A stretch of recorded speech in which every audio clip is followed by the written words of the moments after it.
Baik, perkenalkan nama saya Karisma Atika Dewi dengan NIM C0E022019.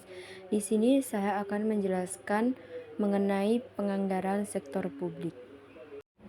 Materi pembahasan kita kali ini yaitu yang pertama penganggaran sektor publik, dua tujuan dan karakteristik sektor publik, yang ketiga fungsi anggaran sektor publik, yang keempat prinsip dalam anggaran sektor publik, yang kelima langkah-langkah dalam penyusunan anggaran.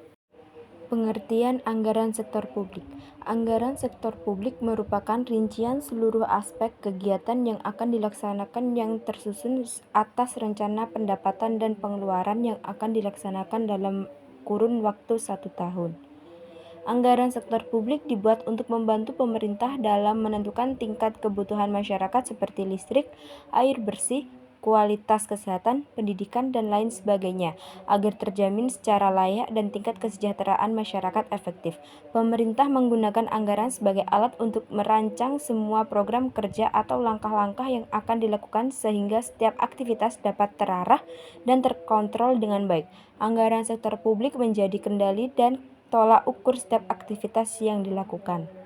Selanjutnya yaitu tujuan dan karakteristik sektor publik. Anggaran bagi sektor publik adalah alat untuk mencapai tujuan dalam memberikan pelayanan kepada masyarakat yang dimana tujuannya adalah meningkatkan pelayanan publik dan kesejahteraan masyarakat. Proses penganggaran organisasi publik dimulai dengan perencanaan strategi dan diselesaikan dengan perencanaan operasional.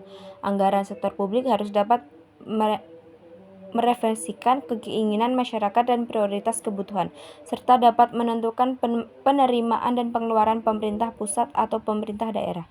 Karakteristik anggaran sektor publik terbagi menjadi satu anggaran dinyatakan dalam satu keuangan, dua anggaran umum mencakup jangka waktu tertentu, tiga anggaran berisi komitmen atau kesanggupan manajemen untuk mencapai target, yang keempat sekali disusun anggaran hanya dapat diubah dalam kondisi tertentu. Selanjutnya yaitu fungsi anggaran sektor publik.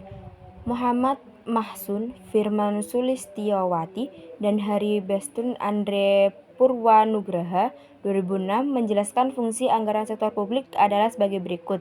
Yang pertama, anggaran sebagai alat perencanaan, dua anggaran sebagai alat pengendalian, tiga anggaran sebagai alat kebijakan fiskal, empat anggaran sebagai alat politik, lima anggaran sebagai alat koordinasi dan komunikasi, enam anggaran sebagai alat penilai kinerja, tujuh anggaran sebagai alat motivasi, 8 anggaran sebagai alat untuk menciptakan.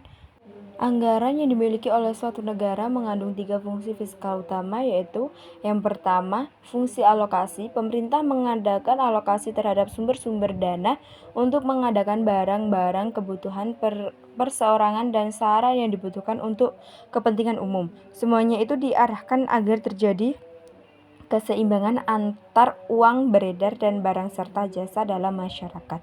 Yang kedua, fungsi distribusi. Penerimaan melakukan penyeimbangan, menyesuaikan pembagian pendapatan dan kesejahteraan masyarakat. Yang ketiga, fungsi stabilitas. Pemerintah meningkatkan kesepakatan kerja serta stabilitas harga barang-barang kebutuhan masyarakat dan menjamin selalu meningkatkan pertumbuhan ekonomi yang mantap. Selanjutnya yaitu prinsip dalam anggaran sektor publik.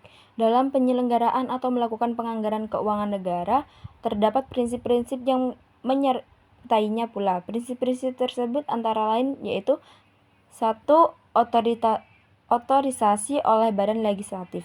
Dalam menetapkan suatu anggaran keuangan negara atau anggaran sektor publik, anggaran tersebut terlebih dahulu harus mendapatkan otorisasi dari pihak legislatif sebelum akhirnya berada pada eksekutif dan akhirnya melakukan pembelanjaan pada anggaran tersebut.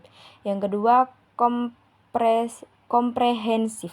Anggaran yang dibuat haruslah menunjukkan semua penerimaan dan juga pengeluaran pemerintah.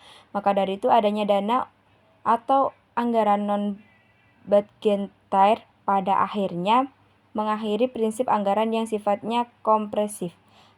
Keutuhan anggaran selanjutnya adalah prinsip keutuhan anggaran, yakni semua penerimaan dan belanja pemerintah haruslah terhimpun di dalam dana umum. Selanjutnya yaitu non-discretionary appropriation. Artinya yang disetujui oleh pihak Dewan Legislatif harus bisa dimanfaatkan secara ekonomis, efektif, dan efisien. Yang selanjutnya, periodik anggaran adalah suatu proses yang sifatnya periodik, dapat tahunan ataupun multitahunan. Selanjutnya, akurat. Estimasi anggaran seharusnya tidak memuaskan cadangan dan tersembunyi, yang mana ini menyebabkan pengembangan dan pemborosan serta investasi anggaran yang mana bisa menyebabkan munculnya underestimate pendapatan dan juga overestimate pengeluaran. Yang selanjutnya jelas. Dalam melakukan penganggaran, anggaran harus dibuat secara sederhana, dapat dipahami masyarakat, dan juga tidak membuat bingung orang lain dalam membacanya. Yang terakhir, diketahui publik. Prinsipnya selanjutnya adalah anggaran yang dibutuhkan haruslah disebarluaskan atau dengan kata lain diinformasikan kepada masyarakat luas dan dapat kemudahan untuk mengaksesnya.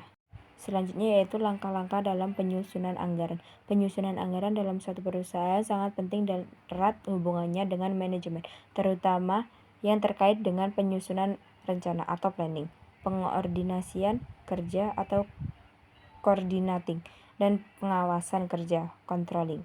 1. Tahapan penentuan pedoman perencanaan anggaran. Yang kedua, tahapan persiapan anggaran.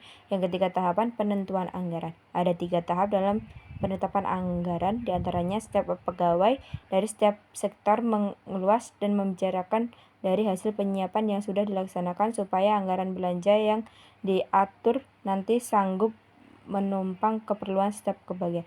Koordinasi yang perlahan komponen anggaran belanja yang disusun sudah diatur legislatif dan pembagian anggaran yang rata ke semua bagian. Yang keempat, tahapan pelaksanaan anggaran. Mungkin itu saja yang dapat saya sampaikan. Mohon maaf jika ada kesalahan. Saya mohon maaf. Terima kasih atas perhatian dan kerjasamanya.